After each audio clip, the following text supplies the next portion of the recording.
I say in the beginning of the film, Slovakia is like my second home. I come here so often. You've got all of these wonderful places and, of course, the big predators. You've got bears, controversial at the moment, of course, because they're being hunted. They're worth more alive than dead, I think. Slovak lynx are helping lynx populations elsewhere in Europe. Bull shark came in and took the leg of someone I was filming with, and we've got a president that doesn't care about the environment or climate change, so never forget standing on the ice with polar bears fighting behind me. The rarest animal in the woods is a child. I think attitudes are changing all over the world. They want to relax and think about nature, so our film will help them do that. And do you plan something next in Slovakia, or it's concluded?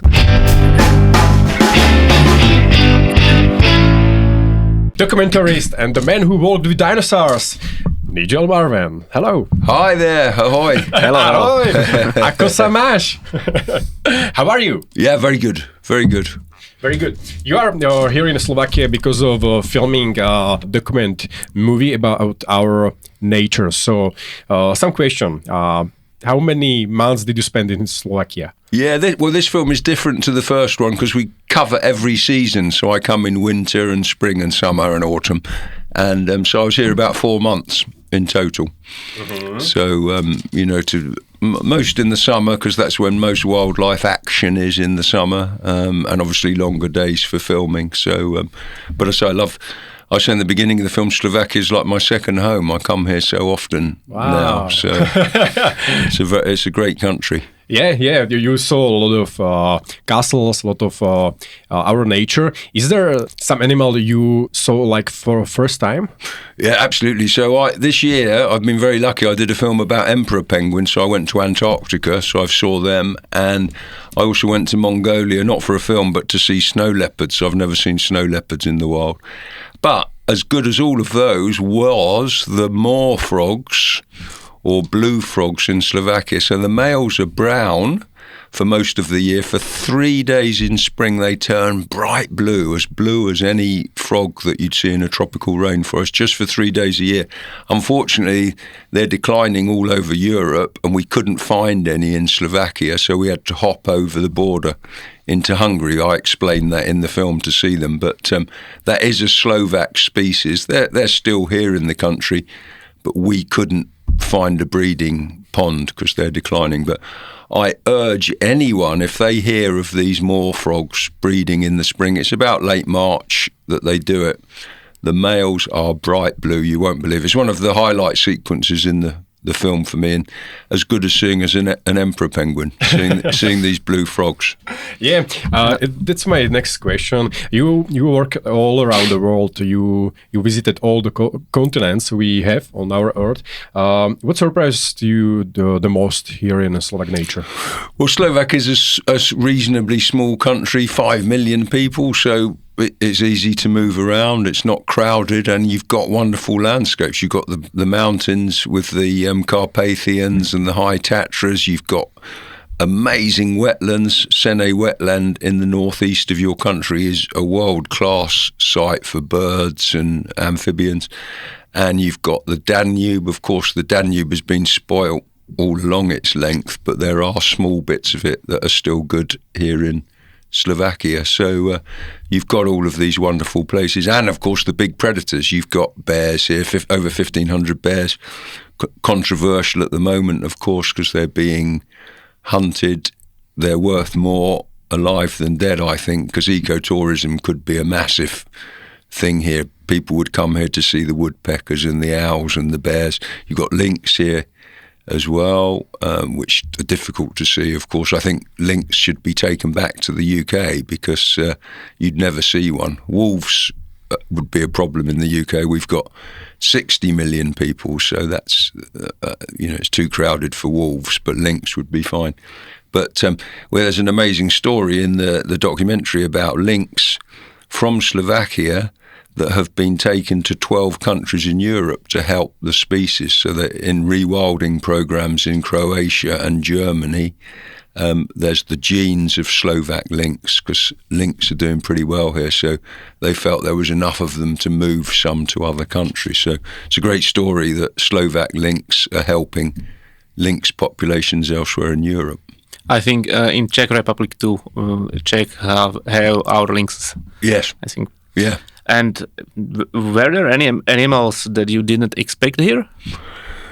Not really, because I've grown up in Britain, I know most of the European animals. But I think a surprise to most people will be this big spider, Chinese water spider. It's found all over Asia and Europe, but they live in the fields in Slovakia, and they come into barns and houses in the autumn. They look like a huge tarantula, so people see them and think, well, this must have come out of a bunch of bananas from Costa Rica or somewhere, but actually it's a Slovak native and found in areas around the Danube. But that's an amazing spider. About just massive, with a big leg span. So that was interesting for me to see that. Yeah. How does Slovakia compare to other places you have ever filmed, like the Amazonia or Asia? Obviously a different suite of animals, but as far as Europe's concerned, Slovakia's got most things that you'd expect here, great amphibians. It's obviously not in the far south of Europe, so it hasn't got a lot of reptiles and amphibians. You haven't got that many reptiles and amphibians, but you've got some great butterflies. We filmed the Apollo butterfly here, which is a beautiful mountain butterfly named after a Greek god, beautiful red spots and things. It's protected all over Europe, including Slovakia. And I've only seen it twice, and both times were in wild Slovakia. It's in the White Carpathians. You can go up there and see them flying around in June or July. So Apollo butterflies are spectacular. What makes it special for nature documentary here? I think it's, there's a great load of people here that love nature, so can point you in the right direction to see the animals. People protecting the eagles and protecting the bears and experts on lynx. So there's some great experts here. I couldn't come to Slovakia and find all these animals myself. I'm working with local people to find them. That great guy, Irvin Keppel, who saved susliks in Slovakia single-handed. He saved them single-handedly, and now they're doing very well, and they're being reintroduced into other countries in Europe. And he's a friend now, and I went on an adventure with him to see these amazing bats, common bent-wing bats. There's only 2 colonies in Slovakia. They can fly at 40 kilometres an hour. They're the fastest flying bat in Europe. Did another bat, the greater mouse-eared bat. It could be lesser, actually. I can't remember, lesser or greater mouse-eared bat. There's only 3 in the whole of the UK because we're right on the edge of their range. There's a school near Orava where there's 3,000 of them, and it's wonderful to see them in the school. They've been there for many generations, and the school look after them. And of course, Orava is near the castle where they filmed the first vampire movie. The first Dracula movie was Nosferatu, and we have a clip of that in the film. So it's a nice mix of culture and wildlife, which is why I think it will be very popular on your TV. And it's a very good time of year, January the 2nd. Everyone's celebrated, and they want to relax and think about nature. So hopefully our film will help them do that. Did you also try some Slovak food? Because you spent here for 4 months filming. You saw the nature, you saw people. Did you also try our national brinzové halušky? No, I did not, because I'm vegan, so it's difficult. But it's great now in Slovakia. There's some fabulous vegan restaurants, certainly in Bratislava. So you can always get vegan food. I just had an oat milk flat white coffee in your cafe here. So everywhere now you're starting to get things, non-dairy products and things. So, but most of the Slovak delicacies are not for me because I'm vegan. There is a legend around your persona that you drink about 1 liter of coffee per day. Yeah, I have a lot of coffee. Yeah, I love coffee. That's why I was late for the meeting, late for our interview, because I had to get a coffee to survive. And did you experience some culture shock in here? No, everyone's very friendly in Slovakia. I mean, obviously, I've been here for 4 months, and 3 months the year before, all I can say is ahoy and dobra. I haven't learnt the language, but everyone's very friendly, and it's amazing how many people know me in Slovakia now because they saw the first documentary and they know that I'm here. So it's nice to say hello to people and have photos taken with people, and it's a lovely country. Yeah, let's go from Slovakia to the whole world. What's the scariest moment you have ever had while filming in the wild? I think I was filming bull sharks in the Bahamas, and a bull shark came in and took the leg of someone I was filming with, and took. I have seen it. Yeah, Eric Ritter, 50 centimeters was taken out of his leg. It was in a Discovery show called Anatomy of a Shark Bite, and we had a cameraman under the water that filmed the actual bite. So that was scary because I was just standing a metre away from him. I wasn't guiding him, he was guiding me. So he was totally in control. So it wasn't me causing him to have an accident. He could have caused me to have an accident, but sadly it happened to him. Which animal do you fear most, or maybe have most respect? I respect them all. I mean, I wouldn't.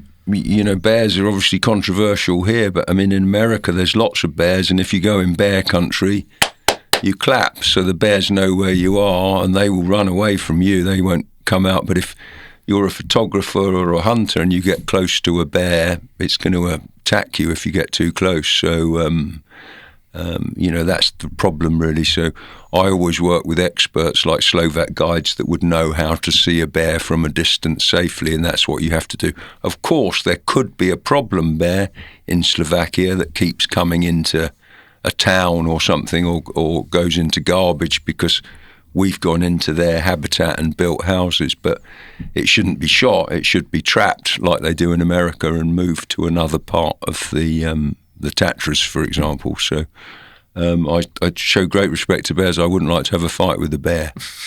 You had also cool experience when you had to run barefoot from a crocodile. Oh yeah, I did that in Prehistoric Park as well with a CGI crocodile, the biggest crocodile that's ever lived, Deinosuchus, and I have met an Orinoco crocodile that was guarding its nest, and I had to be very fast there because it was trying to bite me. But we spend a lot of time with the animals, so know how to behave around them. And I always say the most dangerous thing about my job, not in Slovakia, but in other countries, is driving to and from the location. You're in more danger from a car accident in China or Bangladesh or wherever you're filming than having it being crushed by an elephant. Your job is it's not easy, but it is also very, very beautiful. But on the other hand, the wild is the wild. So have you ever felt guilty maybe while filming the movie when you watched an animal suffering or being attacked by other animal and you can't just help them? I don't, because most of my films are with smaller things, snakes and smaller creatures, I don't often see that. So I haven't spent a lot of time filming in Africa where cheetahs are hunting gazelles. I haven't spent much time filming I have filmed in Antarctica, but I haven't, been in a situation where penguins are being killed by leopard seals and you could save one or whatever. So it hasn't actually happened in my career that I've seen things being killed that I could have saved. The nearest I got was to saving a dog. As I was coming to this interview, there's one that was lying next to the road as we drove into the car park, a lovely little brown dog, but I thought it had been hit by the car, but when I went close to it, it just ran away. So I tried to save a dog here in Bratislava. Wow! Do you have some pets at your home? Oh, I've got lots: snakes and turtles and tortoises. I've got a couple of owls. Digger, my burrowing owl. You can find out about him if you go to my Instagram at Nigel Marven official. There's stories about Digger the burrowing owl. So I love my pets. When I go away, of course, I have my own production company where the films are made, and the man that works with me, Roger, looks after the animals, so they're well looked after when I go on my filming trips. What about the myths? What's the biggest myth people believe about dangerous animals like snakes, spiders, or wolves? I mean, I think there's certainly no spiders in Europe that can cause us serious harm, and the bite of one of these big spiders is no worse than a bee sting, so that's the problem. Snakes in Slovakia, there's none that can cause a big problem except the adder. I found an adder in the high Tatras in a stream. It cooled down, so I saved it because otherwise a buzzard or something could have eaten it. But you obviously should not pick up an adder, because if you're sick or you're a little child, it could harm you. They're venomous, but that's the only venomous snake in Slovakia. And the rest of them, the Aesculapian snakes and the dice snakes and the grass snakes and the smooth snakes are all farmers' friends, because they catch mice and all sorts of things. So you really shouldn't be afraid of snakes in Slovakia unless it's got a zigzag down its back and then it's an adder. Yeah, the question was also that there is a lot of movies about the snakes, anacondas, the crocodiles, and big sharks, and so. Do you think that these movies are like a little bit destroying the right look at the animals? I think in the past they did. So Peter Benchley was very sad that he'd written Jaws and spent a lot of time campaigning to save sharks. But nowadays, most people love sharks, and they don't want to hear that their fins are being cut off. You got more chance of being attacked by you got more chance of having a coconut fall on your head and being killed by that than being attacked by a shark. So and even if people are attacked, they now say, oh, I was in the wrong place at the wrong time. They don't blame the shark anymore. You don't see people, I don't even think in Slovakia now, you don't see people reversing cars over snakes. If they see a snake in the road or something, people love seeing snakes and understand that they're not going to be a problem to them. So I think attitudes are changing all over the world, which is good. And Anaconda, that new one with Jack Black, looks quite good fun. Looks very fun. Looking forward to seeing that. And of course, the thing about an anaconda in real life is they could maybe swallow a small woman or a child, but they couldn't swallow any of us because our shoulders are too big, so they can't get there. If you think of the prey of an anaconda, it's a long pointy thing like a deer or a caiman, a crocodile. They could not swallow us. They can't get their jaws past our shoulders, but it doesn't mean they couldn't kill us, but they wouldn't, because why would they do it?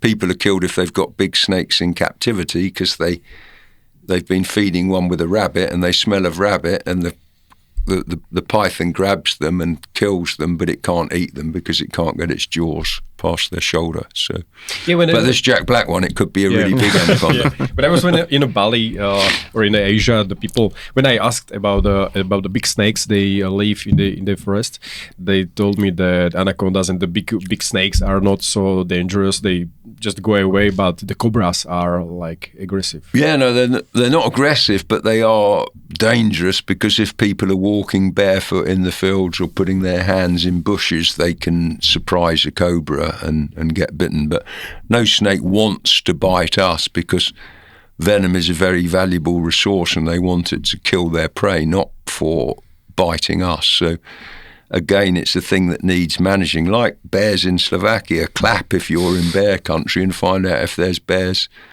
around. We don't need to kill the bears. We just need to know about how to move around in bear country. The same with snakes. In India, if people wore boots, which lots of them are wearing, snake bites would be much less. Bangladesh, people don't wear boots, so they're bitten by snakes when they're walking in the rice paddies. But the snakes aren't being aggressive, they're being trodden on or disturbed or whatever. So they're certainly not pussycats, and I wouldn't want to be bitten by a cobra or a crate, but they're not out to get us. Oh, what about, we just start topic about various places on Earth. You visit some of the wildest places on Earth. Which one truly changed how you see the world or life? Madagascar is very sad. I've just come back from Madagascar. I mean, obviously, it's the 10th poorest nation on Earth, and you see the people there. They still have big families, because if the children die, there isn't anyone to look after the parents. And the man I was with reckoned that in 20 years, lots of the forest could be gone in Madagascar. So, it's so difficult at the moment. We're all worried about the cost of living crisis. We've got an American president that doesn't care about the environment or climate change. So it's very, very difficult. I mean, we should help these poorer nations by buying nature reserves or with climate change or whatever. So, but it's such a complicated issue at the moment, but Madagascar was frightening. There was places where you could see rare birds or chameleons 10 years ago. You can't see them there now because it's a slash and burn where they cut all the trees down to grow crops, and you can't blame the people because they've got nothing. They want the things that we want. So it's an extremely complicated situation and very sad when you go to those poor nations and see, what's happening. The UK is a rich nation, but we've only got 54% of our biodiversity left. And we're spending millions of pounds now to try to recover that biodiversity, planting forests. The great thing about Slovakia is you still have your biodiversity, but you need to protect it. That's the thing, because it's very, very expensive if you have to restore it or rewild it. You can still hear nightingales. I stop at a garage outside of Bratislava and you hear nightingales singing. There's only 60 pairs of nightingales in the UK. They're very common in Slovakia, and you can hear their song at night, and it's a beautiful song. And that's because the country isn't tidied up. There's still patches of rough bramble and leaves, and so the nightingales can survive. In Britain, we've tidied everything up and everything's gone. Have you ever had a moment in the nature, not in the cities, but in the nature, you will never forget? Like you have seen some, sunrise or some moment? Oh yeah, no, I'm in so many. One of the strongest. Obviously, I'm so lucky meeting a panda in the wild, a giant panda in China in the bamboo. I'll never forget that. Never forget standing on the ice with polar bears fighting behind me. I'll never forget. They look very funny, cute and funny, the pandas. There is a lot of videos, they are falling from the trees, falling from the something. But they're black and white because that's a warning to wolves and other predators that actually they can bite. So imagine a bear that feeds on bamboo, how strong its jaws are. So when they first came into captivity, people thought, these are lovely, cuddly things. And then keepers lost their arms because they can bite so powerfully. So, again, I wouldn't want to have a fight with an adult panda either. Any bear. I don't want to fight with any bear, thank you. That's right. And other perspective, do you ever get tired of this job? Or maybe have you ever been burnt out? Never burnt out, no. I don't normally get stomach upsets, or I've never had malaria, or I've never had a tropical parasite, so I'm lucky in that regard, and I still like travelling. It's quite exciting. I mean, travelling gets tiring going on aeroplanes and things now, and after the pandemic, it's very difficult. I didn't like travelling in the pandemic where you didn't know whether you had to fill a form in or do this or do that, but so travelling's much more difficult, but still very enjoyable. And of course, you do worry about travelling now because of climate change. But if we didn't travel to Madagascar, even more of the forest would be disappeared because the people would not. Well, I went to a village and 120 of the people were working with ecotourism, so they were protecting the forest. If we didn't visit, that forest would have gone. So there's pros and cons of flying. Is there any forest is your favorite, maybe? Like jungle in Madagascar or here in Karpaty? Your forests are wonderful in spring. Your beach forests, when it's the lovely green leaves and the birds are singing and everything like that. Slovakia's got some wonderful forests. Poloniny National Park, where that's the finale of the film, where European bison have been re-released. So you can see them in Slovakia now. There's about 70 or 80. And that's beautiful in autumn with the autumn colours and everything. So, but every country's got something good to commend it. I can find nice places anywhere I go. Maybe in the future, how do you see younger generations and their relationship with nature? Are they more connected or completely lost in the screens? The rarest animal in the woods is a child. So, that's because of people worried about security and children being molested and all of those things. They're also, the children are playing on their computers and watching television. So I really hope that Wild Slovakia too will get people out into the countryside too. You do a lot of it already. We don't go looking for fungi that you do in Slovakia. There's lots of people out collecting mushrooms, which is a great thing to get people out into the countryside. We don't do it in the UK. But, there's 85 species of orchid in Slovakia. Now, what great fun that would be for people to go out and see as many of those orchids as they can. And some of them are very spectacular. The lady's slipper that we have in the documentary is one of the most beautiful flowers in Europe, and you can find it in Slovakia. So, finding orchids, you don't want to be a train spotter, but it's quite good fun getting a book on orchids and then going to the meadows and seeing how many of the Slovak orchids you can see. Great for them. They're beautiful flowers. Truly extraordinary. There's one called a Adriatic lizard orchid, and the flowers really do look like a lizard. You can see the head and the back legs and the tail of the lizard. It's a wonderful thing to see, and it's a pretty big orchid, about 2 feet, 60 centimeters tall, and that's in Slovakia. We talked about the Slovak document you are producing. When is the premiere? It's January the 2nd on Joj TV, which is very exciting. They're supporting it brilliantly, and they're taking a risk, of course, because they don't normally show nature documentaries on Joj. But if it was about elephants or tigers, it wouldn't work. But it works because it's about Slovakia and it's got a lot of culture there, and hopefully I help because I'm well known in Slovakia, so people will watch it because they know it's another Nigel Marven documentary. But hopefully it will do very well. It's prime time, 8:30 on January the 2nd on Joj TV. But you didn't bring your cameraman or operators? They were from Slovakia. Yeah, even the post production was done in Slovakia. So obviously I was helping to guide it because I've made films for so many years, but I think it's worked out very well. So it's you've got some great creative people here in Slovakia. The cameramen, the wildlife cameramen, of course, they spend a lot of time in the field and know the behaviour of lynx and wolves, so they can get wonderful shots of those, which would be impossible for my crews to do. And there was a good cameraman called Lucas who filmed me, so it all worked out very well. Yeah, and you catched every animal you wanted to catch to the document? No, we missed some. I was hoping that we could film the Danube crested newt doing its courtship display, and these things are very common. You need more than one in a tank to get it to happen, and you need to know what you're doing, and the people that were doing it didn't, so that didn't happen.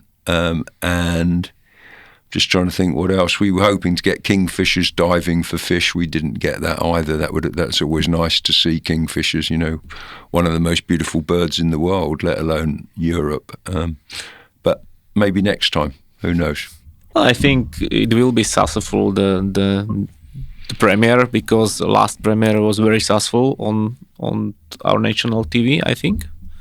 And do you plan something next in Slovakia, or it's concluded? No, if it is successful and Joj TV want another one, then and the sponsors want another one, then I think the northeast of your country we haven't covered there. So Paradise National Park, a bit more in Polonini National Park, and also the fantastic Sene fish ponds, wonderful for birds and amphibians. I went there and I thought, what is that noise? And it was the little fire-bellied toads, bombina, croaking. So there must be hundreds of thousands there. So I didn't see them, but it would be lovely to film that.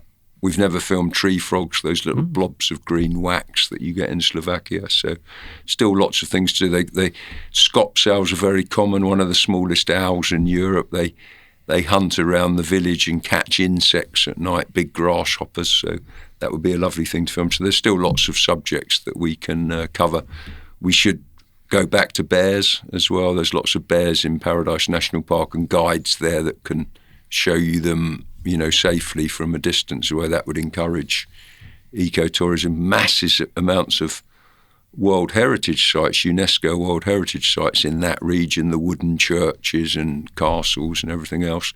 Amazing underground life. So somebody's told me they can take me 300 metres below the surface of Slovakia in a big mine shaft, and then we can see bats in caves and other creatures. So there's definitely enough for a wild Slovakia 3.